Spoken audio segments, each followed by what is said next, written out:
आपका आज बहुत बहुत स्वागत है। मैं विवेक बिंद्रा, मोटिवेशन स्पीकर और बिजनेस कोच। रितेश अग्रवाल का ओयो 25 साल के जेंटलमैन, 93 में जन्म लिया, उड़ीसा के कटक में। कहते हैं केमती अच्छंती है, कम ऑन, भालो अच्छंती। ये उड़िया लड़का 13 साल की उम्र में दुनिया भर में घूमना शुरू कर दिया इसने। पढ़ाई में बहुत मन नहीं लगता था बचपन में। एंटरप्रेन्योरशिप वर्ड सुना, एंटरप्रेन्योर बनूंगा। क्या बनूंगा मीनिंग नहीं मालूम था, लेकिन बच्चे क्लास में इंप्रेस हो गए, अरे एंटरप्रेन्योर बनेगा ये, हाँ। और तब से ये पीछे पड़ गए शब्द के। ट्रैवल करते करते, ट्रैवल में इनका इंटरेस्ट था, होटल में नहीं था, लेकिन इंसिडेंटली एक्सीडेंटली इस बिजनेस में घुस गए, क्योंकि शुरू के दौरान ये देखते थे कि जो सस्ते होटल थे उनके वॉशरूम गंदे, वॉश बेसिन और भी गंदे, गद्दे चादर उससे भी ज्यादा गंदी, customer experience check in checkout पे बहुत ही गंदा। ये सोचे कि क्यों नहीं एक बड़ी प्रॉब्लम को सॉल्व करते हैं। इंडिया में जितना बड़ा बिजनेस है, लगभग उसका 50% बिजनेस ये चाइना में भी बिल्ड कर चुके हैं। मिशन बनाया, create great living spaces for a common man. Great living space और कॉमन मैन दोनों अलग अलग चीजें हैं, दोनों एक साथ नहीं आ सकती। वो साथ में लाना थोड़ा मुश्किल था। 2012 में ओराइवल स्टेज प्राइवेट लिमिटेड नाम की एक कंपनी की स्थापना करी। छोटे बच्चे थे, टीनेजर थे। गुड़गांव के हुड्डा सिटी सेंटर चले गए। वहां जाके एक होटल वाले को बोले, देखो भैया आपका होटल चल तो रहा नहीं है, इसमें लोग आ तो रहे नहीं है, कमरे खाली पड़े रहते हैं। ऐसा करते हैं, मैं आपको कमरे किराए पे चढ़वाता हूं, उसमें कुछ कमीशन मुझे दे देना। तो मालिक ने बोला, जा बेटा जा, बहुत साल हो गए मुझे काम धंधा करते। लोगों को विश्वास नहीं था, छोटा बच्चा था ना ये, लेकिन इसने उन्हें बोला कि देखो अगर लॉस हुआ तो मेरा, प्रॉफिट हुआ तो आधा आधा।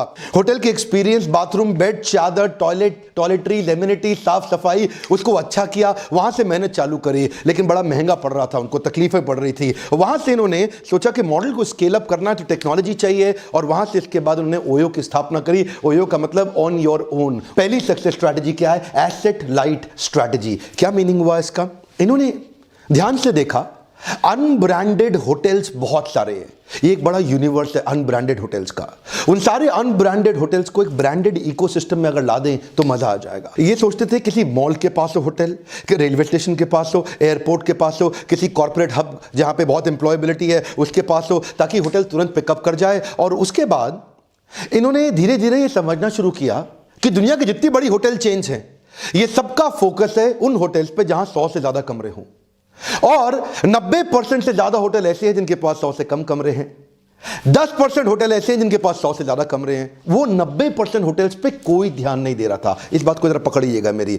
वो मार्केट जिस पे कोई ध्यान नहीं दे रहा था, वहां पे इन्होंने ध्यान दिया। एक 4 स्टार होटल बनाने में 60 करोड़ लग जाता है, एक 5 स्टार होटल बनाने में 125 से 150 करोड़ लग जाता है, और उसके बाद प्रॉफिट निकालना मुश्किल हो जाता है, उसमें ROI आता नहीं है। ये सोचे मैं होटल बनाऊंगा नहीं, बने हुए होटल के साथ पार्टनरशिप करूंगा, और खासतौर से उन पे काम करूंगा जो 100 से कम कमरों वाले छोटे होटल्स हैं, क्योंकि उन पे कोई ध्यान नहीं दे रहा। और वहां से 1000-2000 रुपए प्राइस पॉइंट वाले कस्टमर को delightful great consumer experience create करके दूंगा। और इससे आता है मेरा second point, end to end responsibility for customer experience. ये क्या कहते हैं? एंड टू एंड मतलब शुरू से आखिरी तक सारी जिम्मेदारी कस्टमर को खुश करने की मेरी है। आप होटल के मालिक हैं, आपको टेंशन नहीं लेना, अब मैं करूंगा। अच्छा तुम कैसे करोगे यार?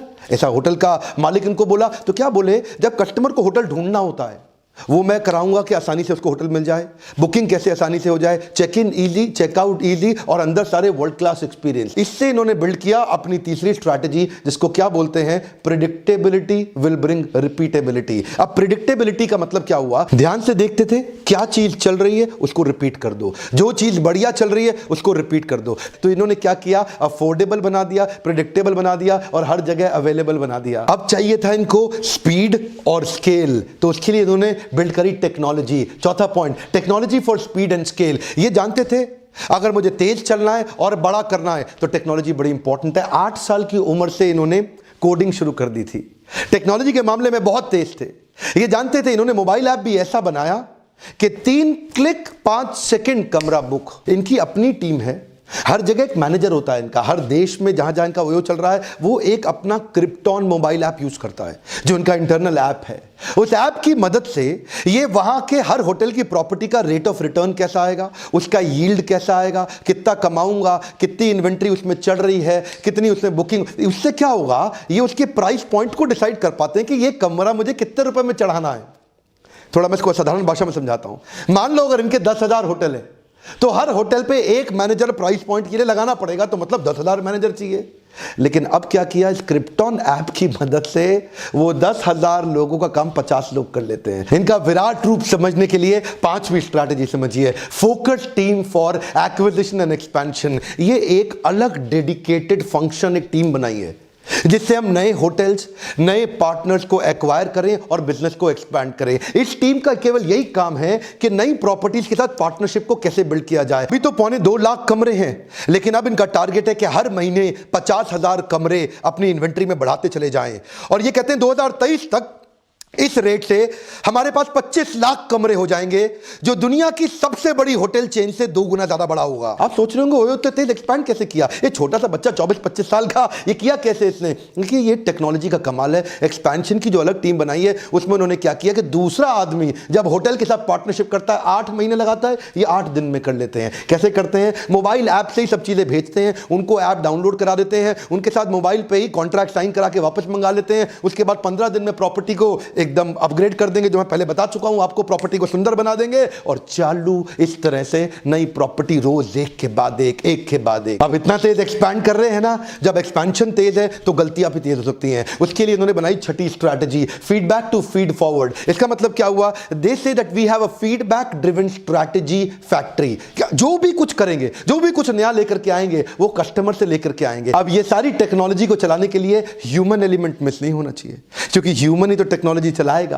तो उसके लिए इन्होंने बनाई 7वीं strategy, lowest attrition with continuous training. ये अपनी टीम को इतना ट्रेन करते हैं, इतना ट्रेन करते हैं, इतना इंस्पायर एंगेज करते हैं कि 25 स्किलिंग इंस्टीट्यूट बना दिए ओयो ने, 25 ट्रेनिंग सेंटर्स बना दिए अपने लोगों के लिए ओयो ने। कंटिन्यूस इतनी ट्रेनिंग देते हैं कि इनके जो 11 सीएक्सओ मतलब जो टॉप मैनेजमेंट के लोग हैं, वो जब से ज्वाइन किए उन 11 में से एक भी आदमी इनको छोड़ के नहीं गया कभी भी। आदमी हायर करने से पहले 5 चीजें देखते हैं, उसका स्किल कैसा है यानी कि कार्य कुशलता, उसका विल कैसा है यानी कि कार्य करने की इच्छा, उसमें हार्डवर्क करेगा कि नहीं करेगा, ये तीसरी बात, और चौथी चीज चेक करते हैं कि क्या वो मैनेज कर सकता है चीजों को, ऑपरेशंस, डेटा, नंबर, और 5वीं चीज क्या वो लीडर यानी कि मैनेजर भी और लीडर भी। लीडर मतलब इंस्पायर भी कर सकता है, तो मैनेज भी करे, इंस्पायर भी करे। इस तरह से बढ़िया टीम डेवलप करी। ठीक है, जो 7वीं स्ट्रैटेजी मैंने आपको बताई ना, ग्रोथ की, lowest attrition with continuous training, इसने इनको बड़ा फायदा दिया कि आज एयरबीएनबी मिल से टक्कर नहीं ले पा रहा। ट्रेनिंग का बहुत फायदा है सर, बहुत फायदा है। अपने ऊपर इन्वेस्ट करना चाहिए। यही आपका छोटा सा दिमाग जो आपको सब कुछ कमा के देगा, आप इस पे समय नहीं लगा रहे, इस पे पैसा नहीं लगा रहे। और मैं यही कल्चर इस देश में बिल्ड करना चाहता हूं। अमेरिका के अंदर हर एम्प्लॉय, हर बिजनेसमैन साल में 100 घंटे की ट्रेनिंग लेता है, और हमारे देश में साल में कोई 2 घंटे की ट्रेनिंग भी नहीं लेना चाहता। आपसे रिक्वेस्ट कर रहा हूं, अपने ऊपर कर रहे हो इन्वेस्ट, किसी पे नहीं कर रहे। ये जो लोग जीप पे इन्वेस्ट करते हैं, अपने पेट के ऊपर इन्वेस्ट करते हैं, अपनी जनेंद्रियों पे इन्वेस्ट करते हैं, अपने बाहरी शरीर पे इन्वेस्ट करते हैं, इस पे नहीं करते।